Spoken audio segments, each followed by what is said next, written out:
94வது சங்கீதம் 17வது வசனம் இப்படியாக சொல்கிறது, கர்த்தர் எனக்கு துணையாயிராவிட்டால் என் ஆத்துமா சீக்கிரமாய் மௌனத்தில் வாசம் பண்ணியிருக்கும். நம்மள எத்தனை பேருக்கு சொல்ல முடியும், இன்னைக்கு ஆண்டவரோட துணை இருக்கிறதுனால தான் நான் இன்னைக்கு உயிரோட இருக்கேன் அப்படின்ட்டு. நம்முடைய வாழ்க்கையில ஒரு சில நேரங்கள்ல மரண பள்ளத்தாக்குகள்ல பயணம் செய்ய வேண்டியது இருக்கும்.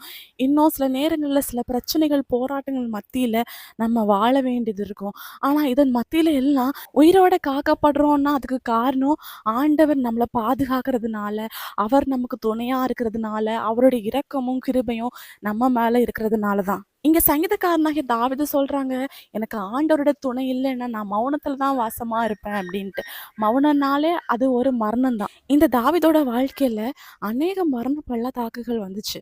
ஆனா, அதன் மத்தியில ஆண்டவர் அவருக்கு துணையா இருந்தாரு. இன்னைக்கு நீங்க கூட யோசிக்கலாம், "எனக்கு இவ்ளோ பிரச்சனை, போராட்டம் இருக்கே, இதன் மத்தியில எனக்கு யார் துணை செய்வார்? எனக்கு ஆதரவா நின்னு பேசுவார்?" அப்படின்னு சொல்லிட்டு நீங்க சோர்ந்து போய் நிக்கலாம். ஆனா ஏசப்பா சொல்றாங்க, "நான் உனக்கு துணை நிற்கிறேன்" அப்படின்ட்டு.